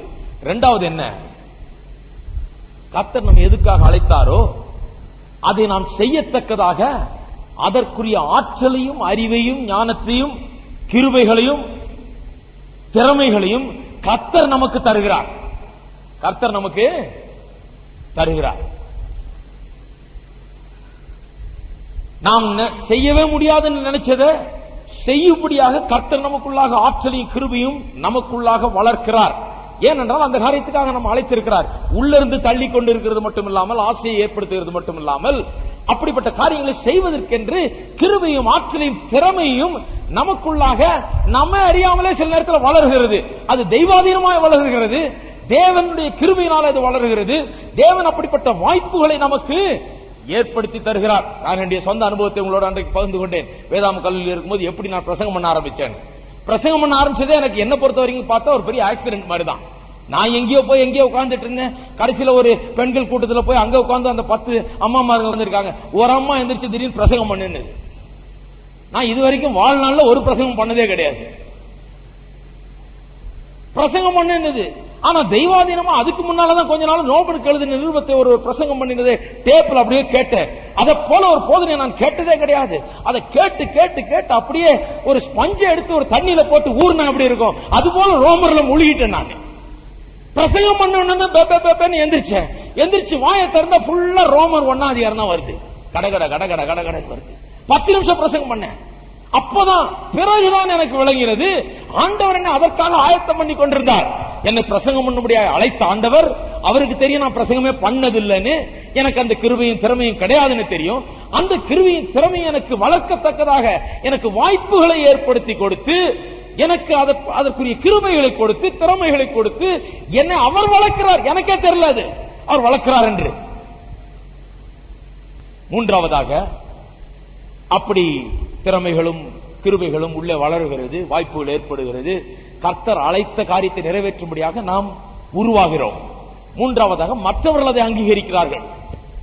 மற்றவர்கள் என்ன அங்கீகரிக்கிறார்கள்? ஓஹோ, இவன் பிரசங்கம் பண்ண முடியும், ஓஹோ இவனை கொண்டு போனா பிரசங்கம் பண்ணுவான், கர்த்தர் கிரியை செய்வார் அப்படின்னு மற்றவர்கள் அதை அங்கீகரிக்கிறார். நான் இன்னைக்கு பிரசங்கம் பண்ணிட்டு இருந்தப்ப ஒரு ஆள் உள்ள வந்தார். அவர் சொன்னார், தம்பி எங்க இருக்கிறாரு? நான் இங்க ஒரு கிராமத்துல ஒரு வயக்காட்டுல இருக்கிறாங்க, ஒரு வீட்டுல தங்கி இருக்கிற சம்மருக்கு அப்படின்னு. அவர் சொன்னார், வந்து பிரசங்கம் பண்ணுவியா, நான் கூப்பிட்டானாரு. சரிங்க, எனக்கு ஒன்னும் புரியல இவர் என்ன சொல்றாரு, இவர் யாருன்னு தெரியல எனக்கு. அவர் கடைசியில பார்த்தா பெரிய ஆள், அவர் பெரிய பிசினஸ் மேன். அவர் சொன்னார், நான் வந்து கூப்பிட்டா பிரசங்கம் பண்ண, எனக்கு 20 வயசு, அப்ப பிரசங்கம் பண்ணுவியா? பிரசங்கம் பண்றேங்க. பார்த்தா தினந்தோறும் கூப்பிட்டு இருக்கிறார். அந்த சம்மர்ல 40 தடவை என்ன பிரசங்கம் பண்ண வச்சார். பல விதமான கூட்டங்கள்ல, கடைசியில பெரிய பெரிய சர்ச்சில் எல்லாம் கொண்டு போய் பிரசங்கம் பண்ண. யாரும் என்ன கேட்கல, எங்க ஆர்டினேஷன் பெற்றேன், உனக்கு என்ன வயசு, என்ன படிச்சிருக்கிறேன், என்ன டிகிரி, என்ன, யாருமே இதுவரைக்கும் என்ன கேட்டதே கிடையாது. கொண்டு போய் நிறுத்தினாங்க, பிரசங்கம் பண்ண. எல்லாம் அப்படியே பார்த்தாங்கன்னா சின்ன பையனா இருக்கான பையன். அவங்க நினைக்கிறதுக்கு முன்னால பிரசங்கம் பண்ணி முடிச்சிருவேன். கர்த்தர் அநேகரை ரட்சிப்புகளை நடத்தினார், அநேகர் ஆசீர்வாதத்தை பெற்றார்கள். என்ன அறியாமலே இதெல்லாம் நடக்குது. மற்றவர்கள் அதை அங்கீகரிக்கிறார்கள். அப்படிதான் எல்லாருடைய வாழ்க்கையிலையும் கர்த்தர் உங்களை எதற்காக அழைத்திருக்கிறாரோ அதற்குரிய உள்ளான உந்துதல் ஒன்னு இருக்குது. அப்புறம் தெய்வாதீனமாக பல ஏற்பாடுகள், வெளியே திறமையும் அதற்கான கிருபையும் நீங்கள் வளர்த்துக் கொள்ளும்படியாக கர்த்தர் கிருபை செய்கிறார். அந்த டைரக்ஷன்ல உங்களை அனுப்புகிறார், அந்த வாய்ப்புகளை ஏற்படுத்தி தருகிறார். மூன்றாவது, மற்றவர்கள் அதை அங்கீகரித்து உங்களுக்கு வேண்டிய இடத்தை தருகிறார்கள். உங்களை அதற்குரிய ஊழியத்திலேயோ அல்லது வாய்ப்புகளை உங்களுக்கு ஏற்படுத்தி தருகிறார்கள். உங்களை சரியான இடத்துல வைக்கிறார்கள், அந்த தாளந்துகள் பயன்படும்படியாக. நான்காவது, நீங்கள் வைக்கப்பட்ட இடத்திலே மிகவும் பயனுள்ள விதத்திலே காரியங்களை செய்வீர்கள். ஊழியமா இருந்தாலும் சரி, எதுவா இருந்தாலும் சரி, பயனுள்ள விதத்திலே அவைகளை செய்வீர்கள். அழைக்கப்பட்டிருக்கிறதுக்கு எப்படி தெரியும் நமக்கு? எல்லாரும் தேவதூதன் ஒரு வாரம் காத்துட்டு இருக்காதீங்க. அப்புறம் வேற யாராவது தேவதூதன் மாதிரி வந்து பேச ஆரம்பிச்சிருவாங்க. இப்படிதான் நிறைய பேர் பைத்தியக்கார ஆஸ்பத்திரிக்கு போயிருக்காங்க. நிறைய பேருக்கு என்ன பிரச்சனை, என்ன ஏன் பைத்தியக்கார ஆஸ்பத்திரிக்கு வந்தாங்கன்னா, சத்தம் கேக்குதுன்னு. ஏதோ ஒரு சத்தம் கேட்டுட்டே இருக்கு. கென்னத்தேகிட்ட ஒரு அம்மா வந்தாங்களாம். அந்த அம்மா வந்து பைத்தியம் பிடிச்சிருக்குன்னு அவங்க கணவர் கொண்டு வந்து இந்த அம்மாக்கா ஜெபம் பண்ணுங்க. அவர் கென்னத்தேகன் பார்த்தோன்னு சொன்னாராம். திடீர்னு ஆவியானவர் கென்னத்தேகன் சொன்னாராம். அந்த அம்மாவை பார்த்து சொன்னாராம், ஏம்மா நீங்க சத்தம் கேட்கணும் சொல்லி இவ்வளவு காலமா உங்களுடைய வாழ்நாள் முழுவதும் சத்தத்துக்காக எதிர்பார்த்து சத்தத்துக்காக காத்து இருந்திருக்கீங்க இல்லையானா? ஆமாயா, உங்களுக்கு எப்படி தெரியும்னாராம் அந்த ஐயா. அதனாலதான் பைத்தியமே பிடிச்சிருக்குன்னாராம். இனிமே சத்தம் தேட மாட்டேன்னு சொன்னாதான் நான் உனக்காக ஜெபம் பண்ணுவேன். எல்லாரும் சத்தத்துக்காக காத்திருக்காதீர்கள். கர்த்தர் உங்களை அழைத்திருந்தார் என்றால் அது கர்த்தருடைய கிருபை. நீங்க ஏதோ பெருசா இருக்கிறதுனால அவர் அழைக்கல, நான் ஏதோ பெருசா பண்ணினதுனால என்ன அழைக்கல. ஏனென்றால் நான் பிறகுறதுக்கு முன்னாலே என்ன அழைச்சிட்டார். அவர் நான் பண்ணினதை ஒண்ணும் பார்க்கல, அதுக்கு முன்னாலே கிருபையாக என்ன அழைத்து விட்டார். அவ்வளவுதான். அவர் அழைத்ததை நான் எப்படி தெரிந்து கொள்ளலாம்? எனக்குள்ளாக ஒரு உந்துதல், எனக்குள்ளாக அவர் ஏற்படுத்திய ஏற்பாடுகள் நடக்கிறது, என்னுடைய வாழ்க்கையில நடந்த சம்பவங்கள். அது மட்டுமல்லாமல் என்னை மற்றவர்கள் அங்கீகரித்த விதம், என்னை ஊழியத்துக்கு எனக்கு வாய்ப்புகள் கொடுக்கப்பட்ட விதம், அது மட்டுமல்லாமல் இருக்கிற ஊழியத்திலே பயனுள்ள விதத்திலே அதை செய்கிறது. இவைகள் எல்லாம் தான் எனக்கு சொல்லுது நான் அழைக்கப்பட்டேன் என்று. அப்படிதான் அப்போஸ்தலனாகிய பவுல் சொல்லுகிறார். சுவிசேஷத்துக்கு என்று அப்போஸ்தலனாக இருக்கும்படியாக அழைக்கப்பட்டவன் என்று சொல்லுகிறார். அழைக்கப்பட்டவமா இல்லையாங்கிறத பற்றி அவருக்கு சந்தேகமே கிடையாது. நான் அழைக்கப்பட்டவன் என்று சொல்லுகிறார். அப்போஸ்தலர்களும் தீர்க்கதரிசிகளும் மெய்ப்பர்களும் இவர்கள் மட்டும் அழைக்கப்பட்டவர்கள் அல்ல. நீங்கள் எல்லாருமே ஒன்றுக்காக அழைக்கப்பட்டிருக்கிறீர்கள். பலவிதமான காரியங்களுக்காக ஒவ்வொருவரும் அழைக்கப்பட்டிருக்கிறோம். உலகம் முழுவதும் எல்லாரும் அப்போஸ்தலர்கள் அல்ல, எல்லாம் போதகர்கள் அல்ல. சிலர் ஆசிரியர்கள், சிலர் டாக்டர்கள், சிலர் லாயர்கள், சிலர் பலவிதமாக அழைக்கப்பட்டிருக்கிறார்கள். ஒவ்வொருவருமே ஒரு காரியத்துக்காக நாம் அழைக்கப்பட்டிருக்கிறோம். நம்முடைய அழைப்பை நாம் தெரிந்து கொள்ள வேண்டும், நம்முடைய அழைப்பிலே நாம் நடக்க வேண்டும். அதுதான் வாழ்க்கையின் வெற்றியின் ரகசியம். அழைக்கப்பட்டிருக்கிறேன் என்று சொல்லுகிறார். அதன் பிறகு பிரித்தெடுக்கப்பட்டவனுமாகிய பவுல் என்று சொல்ல. பிரித்தெடுக்கப்பட்டவன், அழைக்கப்பட்டவன், பிரித்தெடுக்கப்பட்டவன், செப்பரேட்டட். இந்த உலகத்தை விட்டு நாம் பிரிந்திருப்பது, இவைகளை குறித்து அநேகர் காரசாரமாக பேசுகிறோம். கிறிஸ்தவ ஜீவியம் ஆளுகிறவர்கள், விசுவாசிகள் உலகத்தை விட்டு எப்படி பிரிந்திருக்க வேண்டும் என்று. அதுல என்ன ஒரு பெரிய காரியம் என்று, பெரிய தவறான காரியம் என்று என்னவென்று சொன்னால், பிரித்தெடுக்கப்பட்ட ஜீவியம் சொல்ற வாசி என்ன பண்ணிடுறாங்க, நான் அதை விட்ட இதை பாக்குறது இல்ல, அதை செய்யறது இல்ல, இதை உடுத்துறது இல்ல, அதை பண்றது இல்ல. இதுதான் இவர்களுடைய பிரித்தெடுத்த ஜீவியத்தின் பெரிய ஆதாரமா இருக்கிறது. இவர்கள் பிரித்தெடுக்கப்பட்டார்கள் என்பதற்கு எது அத்தாட்சியா இருக்குது? இவங்க எதெல்லாம் செய்யறது இல்ல, எதெல்லாம் முன்ன செய்துட்டு இருந்தாங்க, இன்னைக்கு எதெல்லாம் விட்டுட்டாங்க, அவ்வளவுதான். ஆனால் அப்போஸ்தலனாகிய பவுல் எதிலிருந்தோ பிரித்தெடுக்கப்பட்டவன் என்று மட்டுமல்ல, எதற்காகவோ பிரித்தெடுக்கப்பட்டிருக்கிறார். ஏதோ ஒன்னை விட்டேன்னு சொல்றதில்ல, ஏதோ ஒன்னை செய்கிறேன். பிரித்தெடுக்கப்பட்டவர்கள் ஏதோ இதெல்லாம் விட்டேன்னு பெரிய லிஸ்ட் இருக்கிறது இல்ல, அவர்கள் பற்றி கொண்ட காரியத்தினுடைய விசேஷம் தான் இவர்கள் பிரித்தெடுக்கப்பட்டவர்கள் என்பதற்கு ஆதாரமாயிருக்கிறது. ஒரு யூனிவர்சிட்டியில வேதாகம வகுப்பு என்று வைத்து மாணவர்கள் எல்லாம் சேர்ந்து சில வசனங்களை எடுத்து அதை ஆராய்ந்து கொண்டிருந்தார்களாம். அப்பொழுது மத்தேயு 5ஆம் அதிகாரத்தில் இருக்கிற நாம் உலகத்துக்கு உப்பாய் இருக்கிறோம் என்கிற வசனத்தை வைத்துக் கொண்டு ஆராய்ந்து கொண்டிருந்தார்கள். எல்லாரும் அதை பற்றி ஏதாவது சொல்லலாம். உலகத்து உப்பாய் இருக்கிறோம் என்று சொல்லி இருக்கிறது, எல்லாம் சொல்லுங்க. ஒருத்தர் சொன்னாராம், சரி, உப்பு சால்ட் பிரிசர்வ்ஸ், அது பாதுகாக்கிறது, உணவை பாதுகாக்க, உப்பு தடவை வச்சா கொஞ்சம் கெடாம இருக்கும், பாதுகாக்கிறது. இன்னொருத்தர் சொல்றாரு, உப்பு ருசியை உண்டாக்குகிறது, இட் சீசன்ஸ் திங்ஸ், உப்பை போட்டா ருசி உண்டாகுது. இப்படி உப்பினுடைய பல உபயோகங்களை சொல்லி கொண்டு வருகிறார்கள். அப்ப உப்பு எப்படி பாதுகாக்கிறதோ, உப்பு எப்படி ருசியை உண்டாக்குறதோ, அதுபோல நாமும் உலகத்தில் இருக்கிறோம் என்று சொல்லிக் கொண்டே வந்தார்கள். ஒரு சீன தேசத்திலிருந்து வந்திருக்கிற ஒரு பெண் அந்த வேதாகம் வகுப்பில் உட்கார்ந்து கொண்டு சொன்னிச்சாம், உப்பு தாகத்தை உண்டாக்குகிறது. புதுசா இதை படிக்கிறவங்க எல்லாம் படிச்சு எல்லாம் லிஸ்டே போட்டாங்க, உப்பு என்னென்ன பண்ணுதுன்னு. இது எவ்வளவு காலமா பிரசங்கம் பண்ணிருக்காங்க. இந்த பெண் புதுசா ஒண்ணு சொல்லுது, உப்பு தாகத்தை உண்டாக்குகிறதுன்னு. அப்பனா என்ன அர்த்தம்? நாம் உப்பை போல இருந்து பாடுறது மட்டுமல்ல, உப்பை போல இருந்து ருசியை உண்டாக்குறதும் அல்ல, உப்பை போல இருந்து தாகத்தை உண்டாக்குகிறோம். மற்றவர்கள் நம்மை காண்கிறவர்கள், ஐயோ இந்த இயேசுவை நான் பின்பற்ற வேணுமே, இந்த இயேசு எனக்கு வேணுமே, இந்த இயேசுக்காக நான் என்ன வேணாலும் செய்ய தயார், நான் வர தயார், இந்த இயேசுவை நான் நம்ப தயார், இவரை நான் பின்பற்ற தயார் என்று மற்றவர்களுக்குள்ளாக இந்த உப்பை தாகத்தை உண்டாக்க வேண்டும். நாம் உலகத்தில் இருக்கிறபடினாலே நம்மை காண்கிறவர்கள் உப்பை சாப்பிட்ட மாதிரி தாகம் அவர்களுக்குள்ளாக வர வேணும். இன்னைக்கு என்ன நடக்குதுன்னா, அதை விட்டேன், இதை விட்டேன், நான் இது உடுத்துறது இல்லை, நான் அதை உடுத்து, நான் இப்படி பண்றது இல்லை, நான் அப்படி பண்ண, இவங்களை பார்த்தா அவன் ஓடிடலாம். இவங்களுக்கு பார்த்தா அவங்களுக்கு தாகம் வரல, வெறுப்பு தான் வருது. இவர்களை பார்த்தா இதா ஜீவியம்னு கேட்கிறாங்க. இவர்களை பார்த்தா ஐயோ எங்க வீட்டுக்கு தயவு செய்து வந்துடாதீங்க, எங்க புள்ளி குட்டி எல்லாம் இதுக்கு அழைச்சி போயிடாதீங்க அப்படிங்கிறான். உப்பு தாகத்தை உண்டாக்குகிறது. நாம் ஜீவிக்கிற விதம் இந்த பைத்தியக்கார மாதிரி அதை விட்டேன் இதை பண்ண அதை பண்ண ஏதோ வினோதமா நாம் விசித்திரமானவர்கள் வினோதமானவர்கள்னு அலைஞ்சு தெரிஞ்சிட்டு இருக்கிறாங்க. நாம் வாழ்கிற விதத்தை பார்த்து பார்க்கிறவர்களுக்கு ஐயோ நான் அப்படி இருக்க வேண்டாமா, எனக்கு அப்படிப்பட்ட ஒரு ஜீவியம் வேண்டாமா, நான் அப்படி ஜீவிக்க வேண்டாமா என்று அவன் அலைந்து ஓடிக்கொண்டு வர வேண்டும். அவனுக்குள்ளாக ஒரு தாகம் ஏற்பட வேண்டும். அதுதான் நம்முடைய பிரித்தெடுக்கப்பட்ட ஜீவியத்தின் முக்கியமான காரியம்.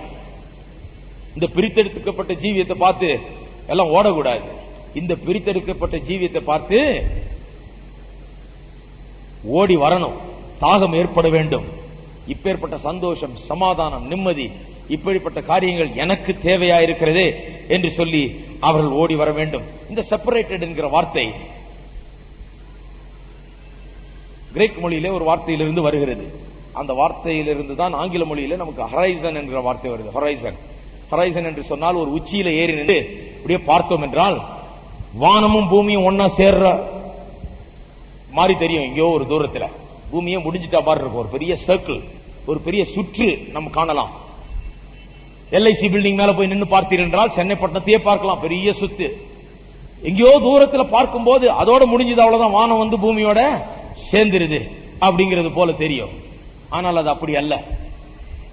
அங்க போய் இன்னொரு பெரிய பில்டிங் மேல நின்று பாத்தீங்கன்னா ஒரு 200 மைல் தள்ளி அங்க இன்னொரு பெரிய சுத்து தெரியும்.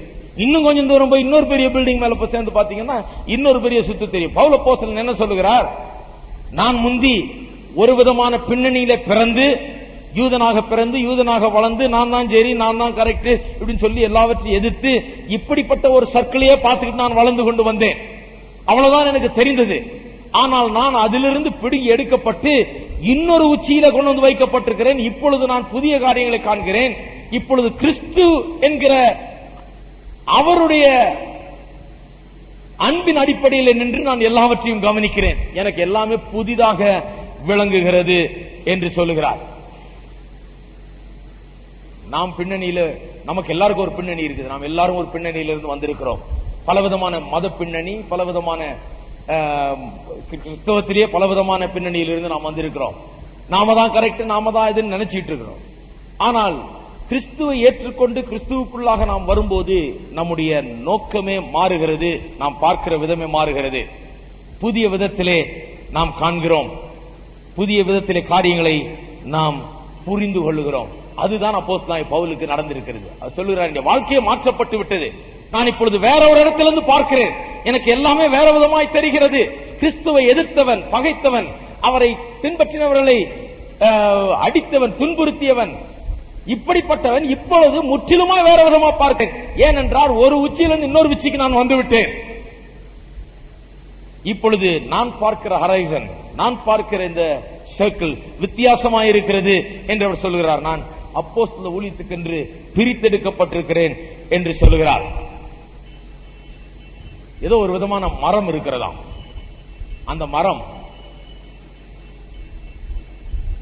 குளிர்காலம் முழுவதும் அதனுடைய இலைகள் அப்படியே உயிரற்றதாய் ட்ரையா அப்படியே தொங்கிக்கிட்டே இருக்குமா. மறுபடியும் ஸ்பிரிங் டைம் வரும்போது அந்த இலைகளுக்குள்ளாக புதிய ஜீவன் பிரவேசிக்கும், புதிய உயிர் உண்டாகும். அந்த இலைகளுக்கு அது பிரவேசிக்கும் போது அந்த இலைகள் எல்லாம் உதிர்ந்து விழுந்து விடுகிறதாம். ட்ரையா தொங்கிட்டு இருந்த இலை இப்ப புதுசா அந்த சாப், அந்த பால் அதுக்குள்ள பிரவேசிக்கும் போது, அந்த ஜீவன் அதுக்குள்ள பிரவேசிக்கும் போது அப்ப பார்த்து அது விழுகிறான். கிறிஸ்தவ ஜீவியம் அப்படிப்பட்டதா இருக்கிறது. கிறிஸ்தவ ஜீவியம் நாம் என்னமோ அந்த மரம் மாதிரி இருந்துகிட்டு இதெல்லாம் ட்ரையா இருக்கு, இதெல்லாம் புடுங்கிடுவோம் அப்படிதான் இருக்கிறாங்க கிறிஸ்தவர்கள். நான் இதை செய்ய போறது இல்லை, அதை செய்ய போற, ஒரு இலையா புடுங்கிட்டு இருக்கிறாங்க பாவம் கஷ்டப்பட்டு. நான் இன்னில இருந்து அதை விட்டுற போறேன், இன்னில இருந்து அதை விட்டுற போறேன், நாளையில இருந்து இதை நான் செய்ய போறது இல்லைன்னு ஒவ்வொரு இலையாக புடுங்கி கொண்டிருக்கிறது கிறிஸ்தவ ஜீவன் நினைத்துக் கொண்டிருக்காங்க. கிடையாது. நாம் ஒவ்வொரு இலையா புடுங்கல, அந்த இலைகள் தானா விழுது. வேற ஒரு ஜீவன் நமக்குள்ளாக பிரவேசித்து, அவர் திராட்சை செடி, நாம் கொடிகளாக இருக்கிறோம். அந்த செடியிலிருந்து வருகிற ஜீவன் நமக்குள்ளாக பிரவேசித்து, இந்த கிளைகளுக்குள்ளாக பிரவேசித்து, நமக்குள்ளாக இந்த புதிய ஜீவன் வரும்போது பழசெல்லாம் தானா ஓடி போகிறது. அதுதான் கிறிஸ்தவ ஜீவியத்தில் பாவத்தை விடுகிறது, பாவத்திலிருந்து பிரிந்தெடுக்கிறது. நாம் ஏதோ இலையை பறிக்கிற மாதிரி இந்த இலை தேவையில்லை, அந்த இலை தேவையில்லைன்னு பறிச்சு எடுக்கிறது இல்ல. இந்த புதிய ஜீவன் வருகிறது நிமித்தமாக பழைய உதிர்ந்த, பழைய ட்ரையான இந்த இலைகள், பழைய பழக்க வழக்கங்கள், பழைய காரியங்கள் எல்லாம் தானே உதிர்ந்து கீழே விழுகிறது. இலையை பறிச்சிட்டு இருக்காதீங்க, இந்த புதிய ஜீவனை அனுபவியுங்கள். இந்த புதிய ஜீவனை அனுபவிக்கும் போது ஒன்னொன்னா அது பாட்டுக்கு தானா போகிறது. இது எப்படின்னு விளக்கி சொல்றேன். சின்ன வயசுல கோலி விளையாடுவோம் இல்ல, கோலி எத்தனை பேர் விளையாண்டுருக்கு? கோலி விளையாடுவோம். கோலி விளையாடுறது பெரிய ஒரு விளையாட்டு. டே அப்பா, இது ஒரு பெரிய கிரிக்கெட் டெஸ்ட் மாதிரி நடக்கும் கோலி விளையாடுறது. வந்த உடனே அந்த கோலி எங்க, இது எங்க, அது எங்க தேடிட்டு ஓடுறது. கோலியே அது எல்லா சாக்கடையிலும் விழுந்தாலும் அதை போட்டு கையில எடுத்து பரவாயில்ல, என்ன இருந்தாலும் பரவாயில்ல, கோலி தான் ரொம்ப முக்கியம். விளையாண்டுட்டே இருக்கிறோம். ஒரு வயசுல அதை விளையாண்டுட்டே இருக்கிறோம். அப்படியே வளர்ந்துகிட்டே வர்றோம். அந்த வயதை தாண்டின உடனே கோலி விளையாடுறத திடீர்னு எங்கேயோ போயிடுது. இனிமே கோலி விளையாடுறது, நான் விளையாண்டுருக்கிறேன் கோலி, ஆனா இப்போ சமீபத்தில் விளையாண்டதே இல்லை. நான் கோலி விளையாடுறது விடணும் ரொம்ப முயற்சி எடுத்தனா, நான் நாளையிலிருந்து கோலி விளையாட போகிறதில்லை, எப்படியாவது இந்த கோலி விளையாட்டை நிறுத்தணும். கிடையாது. நான் வளர்ந்தேன், நான் ஆளான, நான் ஒரு லெவல்ல இருந்து இன்னொரு லெவலுக்கு வந்தேன். தானா கோலி ஓடி போயிடுச்சு. அந்த கோலி பக்கம் நானும் திரும்பவே இல்ல.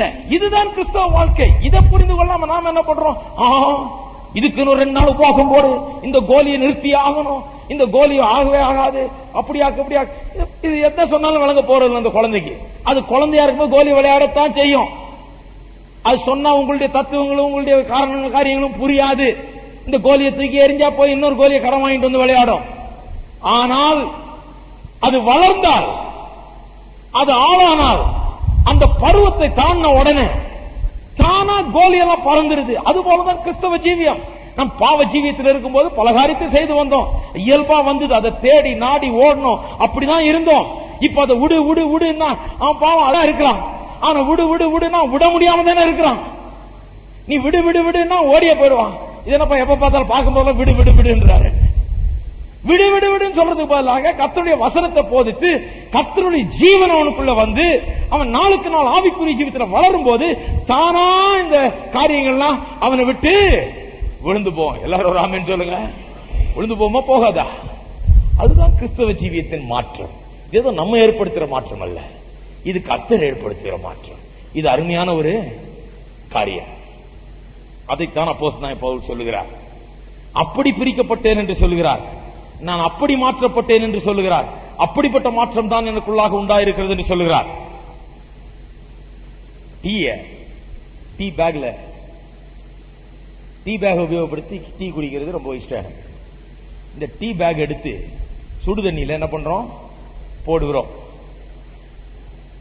சுடுதண்ணில போட்டோன்னு சும்மா ஒரு நிமிஷம் இருந்தா போதும், கடகடன் இந்த டீ பேகுக்குள்ள இருக்கிற எல்லா சாரமும் போய் அந்த தண்ணிக்குள்ள போயிடுது. இந்த டீ பேக்குள்ள இருக்கிற சாரம் எல்லாம் தண்ணிக்குள்ள போன உடனே தண்ணியை பார்த்து இப்ப என்னன்றோம், டீன்றோம். தண்ணி டீ ஆயிடுச்சா? தண்ணி தண்ணி தாங்க, டீ கிடையாது. டீ வந்து பேக்ல தான் இருக்குது, தண்ணி வேற. தண்ணிக்குள்ள டீ பேக போட்டு தண்ணியை டீன்னு எப்படி சொல்றீங்க? ஹலோ, இருக்கிறீங்களா? எத்தனை பேர் இருக்கிறீங்க? தண்ணிக்குள்ள டீ பேக போட்டுட்டு அப்புறம் வெறும் தண்ணியை போய் டீன்னு எப்படி சொல்றீங்க? அது டீயா மாறிடல, டீயோட அது ஒன்றரை கலந்து விட்டபடியால், டீயினுடைய சாரம் எல்லாம் இப்ப தண்ணிக்குள்ள சேர்ந்து விட்டபடியால் இப்ப அதை தண்ணின்னு அழைக்கிறது இல்ல, இது என்ன பண்றோம், டீன்னு அழைக்கிறோம். அப்படிதான் கிறிஸ்தவ ஜீவியம். இயேசு நமக்குள்ள வர்றார், டீ பேக தூக்கிட்டு வந்து இந்த தண்ணிக்குள்ள போட்ட மாதிரி, சுடு தண்ணிக்குள்ள போட்டது மாதிரி போட்டு கொஞ்ச நேரத்தில் என்ன ஆகுது, முழுசு அப்படியே பரவிடுது, முழுசு டீ மாதிரி காட்சி அளிக்கிறது. இப்போ நாம என்ன சொல்றோம், கிறிஸ்துவுக்குள் நாம இருக்கிறோம். வேதம் நம்ம கிறிஸ்துனே சொல்லுது. கிறிஸ்துவுக்கும் பேலியாளுக்கும் என்ன சம்பந்தம் கேக்குது. கிறிஸ்து யார்? விசுவாசி. பேலியாள் யார்? அவிசுவாசி. விசுவாசியை பார்த்து கிறிஸ்து என்றே சொல்லுது. இயேசு கிறிஸ்து அர்த்தம் இல்ல. கிறிஸ்துவுக்குள்ள நாம் அவ்வளவா இருக்கிறபடினால, கிறிஸ்துவோடு நாம் ஒன்றரை கலந்து விட்டபடினால, ஒன்றாகி விட்டபடினால, அவருடைய ஜீவன் நமக்குள்ள பிரவேசித்து நம்ம ஆட்கொள்ளபடினால, அவருடைய பரிசுத்தமும் அவருடைய ஜீவனும் அவருடைய குணங்களும் நமக்குள்ள அப்படியே கலந்து விட்டபடினால நாம் இப்பொழுது கிறிஸ்துவுக்குள் இருக்கிறோம், கிறிஸ்துவை போலவே இருக்கிறோம், கிறிஸ்துவாகவே இருக்கிறோம். அப்படிதான் கிறிஸ்தவ ஜீவியம் மாற்றப்படுது. பவுல் அப்போஸ்தலன் சொல்லுகிறார், அப்படிதான் நான் மாற்றப்பட்டேன். செப்பரேட்டட் என்று சொல்லுகிற வார்த்தைக்கு இதுதான் அர்த்தம். செப்பரேட்டட்னா இன்னைக்கு சொல்றேன், இவங்க சொல்லிட்டு இருக்கிற மாதிரி செப்பரேஷன் கிடையாது. இது நான் அதை விட்டேன், இதை விட்டேன், நான் இன்னில இருந்து நேத்து, நான் முந்தியெல்லாம் இதெல்லாம் போட்டுட்டு இருந்தேன், இப்பெல்லாம் போட்டுட்டு, அது இல்ல செப்பரேஷன். என்ன சொல்றேன், என் வாழ்க்கைய மாறிடுச்சியா, நான் வேறொரு ருச்சியிலிருந்து பாக்கிறேன், இப்ப பாக்குறது எல்லாமே வித்தியாசமா இருக்குது, என்னுடைய உலகமே மாறிவிட்டது, இதெல்லாம் நான் கண்டதே இல்லை. கர்த்தர் இன்னொரு மலை உச்சிக்கு கொண்டு வந்திருக்கிறார், நான் வேற விதமா பார்க்கிறேன், கிறிஸ்துவிலே இருந்து கொண்டு எல்லாவற்றையும் நான் காண்கிறேன், இப்பொழுது வேற விதமா பார்க்கிறேன். பிறகு என்ன சொல்லுகிறார், என்னுடைய வாழ்க்கையில் இருக்கிற பழைய காரியங்கள் எல்லாம் அந்த இலை எப்படி புதிய ஜீவன் வரும்போது உதிர்ந்து போதோ அப்படி உதிர்ந்து போச்சு, அது தானா போயிடுச்சுன்ற. அப்படிதான் நான் செப்பரேட்டட் ஆனேன், அப்படிதான் நான் பிரித்தெடுக்கப்பட்டேன். நான் ஏதோ போய் இலையெல்லாம் ஒண்ணுன்னா பறிச்சுக்கல என் மரத்துல இருந்து, இந்த இலை வேணாம் அது வேணாம் இது வேணாம், அதே போயிடுச்சுன்ற. காலம் வரும்போது அதே மாறிடுச்சு. கிறிஸ்துவை குறித்து நான் அறிந்து கொண்ட நாள் முதல் அப்படியே எல்லாம் மாறி நான் பிரித்தெடுக்கப்பட்டவனா இருக்கிறேன், எல்லாம் போயிடுச்சு, அதுவே எல்லாம் விழுந்து போச்சு, விழ வேண்டியதெல்லாம் விழுந்துருச்சு. இப்ப புதிய ஜீவன் எனக்குள்ள இருக்கின்ற. ஹல்லேலூயா. எத்தனை பேர் அப்படிப்பட்ட புதிய ஜீவன் உங்களுக்குள்ள இருக்கின்றீங்க? எல்லாரும் நாம் எழுந்து நிற்போம். அடுத்த வாரம் நாம் தொடருவோம். ஒவ்வொரு வாரமும் இந்த ரோமருக்கு எழுதின நிருபத்தில் விசேஷம் என்னவென்று கேட்டால், ஏதோ ஒரு சப்ஜெக்ட் நான் பல வாரங்கள் பேச போகிறதில்லை. ஒவ்வொரு வாரமும் ஒவ்வொரு சப்ஜெக்ட், அவ்வளவு சப்ஜெக்ட் இருக்குது. ஒவ்வொரு வாரமும் வேற வேற சப்ஜெக்ட் வருவது. அவ்வளவு காரியங்கள் இதில் சொல்லப்பட்டிருக்கிறது. பாவம் என்றால் என்ன, ரட்சிப்பு என்றால் என்ன, சுவிசேஷம் என்றால் என்ன, மனுஷனுடைய சுவாபம் என்ன, தேவனுடைய சுவாபம் என்ன, நீதிகரிக்கப்படுதல் என்றால் என்ன, பரிசுத்தமாகுதல் என்றால் என்ன, பாவத்தை மேற்கொள்ளுதல் என்றால் என்ன, நடைமுறை கிறிஸ்துவ வாழ்க்கை வாழ்வது என்றால் என்ன, இப்படி பலவிதமான காரியங்கள் நாம் வசனமாய் பார்த்து நாம் இதை படிப்போம். ஒவ்வொரு வாரமும் நாம் எதிர்பார்ப்போடு வர வேண்டும். கர்த்தர் நம்முடைய உள்ளங்களிலே பேச வேண்டும். Martin Luther, John Bunyan, John Wesley போன்றவர்களுடைய உள்ளத்திலே ஏற்பட்ட அப்பேற்பட்ட சீர்திருத்த எண்ணங்கள், மாற்றங்கள், புதிய எழுப்புதல்கள் நமக்குள்ளாக தேவனுடைய வார்த்தையின் மூலமாக நிச்சயமாய் உண்டாகும். கர்த்தர் நம்ம இந்த வசனங்கள் மூலமாக ஆசீர்வதிக்க போகிறார். பெரிய அரும் பெரும் தேவனுடைய சத்தியங்களை நாம் அறிந்து கொள்ள போகிறோம். இதுவரை நாம் கற்றிராத பல காரியங்களை ஆழமான விதத்திலே நாம் கற்றறிய போகிறோம். கிறிஸ்தவ வாழ்க்கையின் பலவிதமான காரியங்களை நாம் கற்று அறிந்து கொள்ள போகிறோம். ஹல்லேலூயா. கர்த்தருடைய வார்த்தை ஜீவனாயிருக்கிறது, அது பலனாயிருக்கிறது. நம்முடைய உடலுக்கெல்லாம் அது ஆரோக்கியமாய் மருந்தாய் அது இருக்கிறது. கர்த்தருடைய வார்த்தை நாம் பிரசங்கிக்கும் போது கர்த்தரே நம்மிடத்தில் பேசுகிறார். கர்த்தரே நம்முடைய உள்ளங்களை ஆட்கொள்ளுகிறார். நாம் எல்லாரும் கரங்களை உயர்த்தி கர்த்தரை நாம் ஸ்தோத்திரிப்போம். ஸ்தோத்திரம். ஹல்லேலூயா. கர்த்தருடைய வார்த்தைக்காக நாம் கர்த்தரை ஸ்தோத்திரிப்போம். கர்த்தருடைய வார்த்தை நமக்குள்ளாக செல்லட்டும். ஹல்லேலூயா. ஓ உமக்கு ஸ்தோத்திரம் கர்த்தாவே, ஸ்தோத்திரம் ஸ்தோத்திரம் தேவனே, உமக்கு ஸ்தோத்திரம். ஹல்லேலூயா, ஹல்லேலூயா, ஹல்லேலூயா. வார்த்தைக்காக உமக்கு ஸ்தோத்திரம் கர்த்தாவே, வார்த்தைக்காக உமக்கு ஸ்தோத்திரம். பவுல் அப்போஸ்தலனை தலைகளாக மாற்றினவர், எதற்கும் அடிமையாக இருந்தவனை, பகைக்கும் விரோதத்துக்கும் கோபத்திற்கும் எரிச்சலுக்கும் தீய எண்ணங்களுக்கும் அடிமையாக இருந்தவரை அதிலிருந்து மீட்டு கிறிஸ்துவுக்கு அடிமையாகும்படியாக, கிறிஸ்துவுக்கு அடிமையாக இருக்க தெரிந்து கொள்ளும்படியாக மாற்றின அதே தேவன் நம்மையும் மாற்றுகிறவராய் இருக்கிறார். ஆள தலைகளா மாற்றி விடுகிறார். சுவிசேஷம் நம்மை மாற்றுகிறது. நமக்குள்ளாக பெரிய மாற்றத்தை அது ஏற்படுத்துகிறது. நாம் மாறுகிறோம். அப்படி மாறாவிட்டால் அது கிறிஸ்தவ ஜீவியமே கிடையாது. மாறாவிட்டால் நாம் ஏதோ ஒரு மதத்தில் இருக்கிறோம், அவ்வளவுதான். நாம் மாற வேண்டும். நாம் மாறுவதுதான் இந்த அற்புதமான அனுபவம். அப்போஸ்தலனாகிய பவுல் அதற்கு சாட்சியிடுகிறார். நான் அடிமையானேன், இந்த அன்பை பார்த்து என்னையே நான் ஒப்படைத்து விட்டேன். இனி எனக்காக அல்ல, நான் அவருக்காக வாழ்கிறேன்.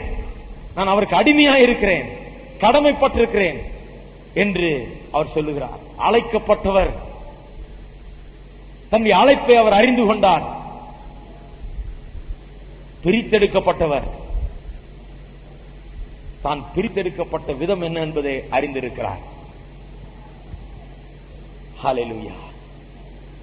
இன்றைக்கு நாமும் அப்படிப்பட்ட அனுபவத்தை உடையவர்களாக இருக்க வேண்டும்.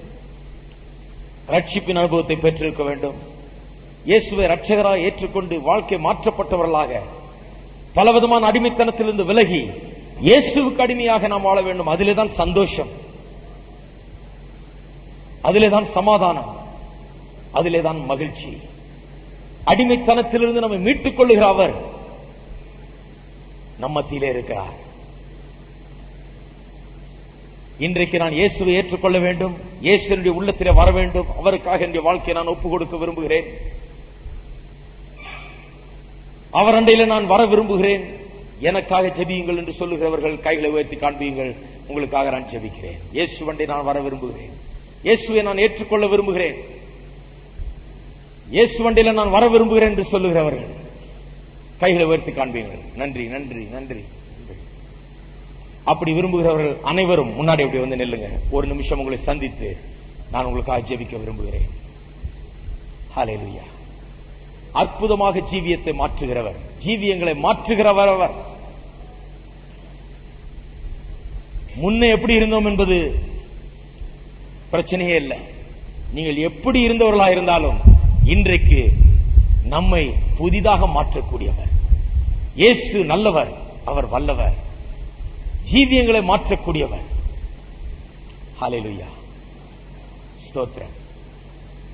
பவுல் அப்போஸ்தலனை மாற்றினவர், கொடுமையான அந்த மனுஷனை மாற்றினவர், நம்முடைய குடும்பங்களை மாற்றக்கூடியவர், நம்முடைய தீய பழக்க வழக்கங்களிலிருந்து நம்மை மீட்கக்கூடியவர், நம்முடைய மற்ற விதமான அடிமைத்தனத்திலிருந்து நம்மை விலக்கி காக்கக்கூடியவர் அவர். இன்னும் யாராவது இருக்கீங்களா? இன்னும் இயேசுவுக்கு நான் ஒப்பு கொடுக்க விரும்புகிறேன். இயேசுவுக்கு என்னை இன்றைக்கு ஒப்பு கொடுக்க விரும்புகிறேன் சொல்லுகிறவர்.